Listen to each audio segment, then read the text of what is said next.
দেওয়া হয় কোন প্রতিষ্ঠান প্রধান যদি প্রতিষ্ঠান চালায় আমরা কিন্তু সহকারী শিক্ষকদেরকে প্রতিহত করার জন্য আমরা উৎসাহিত করব। এখন পর্যন্ত কিন্তু করি নাই, আমার নলেজে আছে কোন কোন প্রতিষ্ঠান চালিয়েছে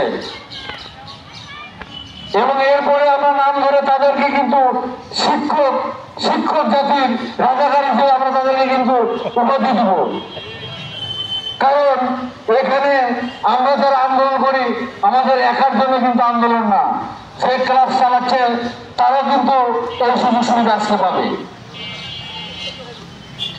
সম্মানিত শিক্ষক মন্ডলী, আমরা গাবতলীতে শিক্ষক সমিতি করি, আমরা দল মত নির্বিশেষে একটি গ্রুপ, সেটা হচ্ছে গাবতলী উপজেলা শিক্ষক সমিতি।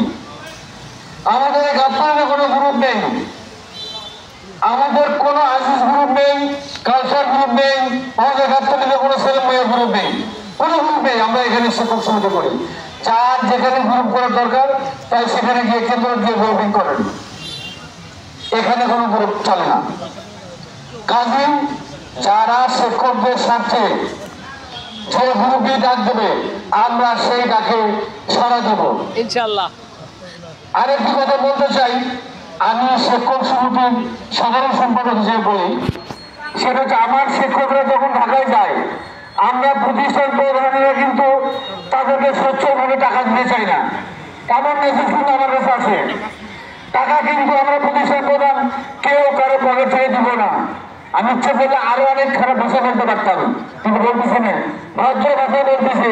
শিক্ষকদেরকে আটকাবেন না, তাদেরকে সঠিকভাবে যাতায়াত ভাড়া দিবেন, তাদের খাওয়া দাওয়ার ভাড়া দিবেন, এমনকি তাদেরকে ঝুঁকি ভাতা পর্যন্ত দিতে হবে।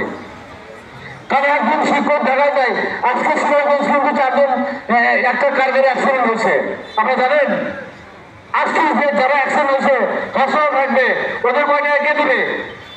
কাজে এরপরে শিক্ষকরা গেলে তাদেরকে ঝুঁকি ভাতা পর্যন্ত দিতে হবে। এতে কোনো প্রতিষ্ঠান প্রধান বা কোনো শিক্ষক যদি কার্পণ্যতা করে আমরা সমষ্টিগতভাবে তার বিরুদ্ধে ব্যবস্থা নেব।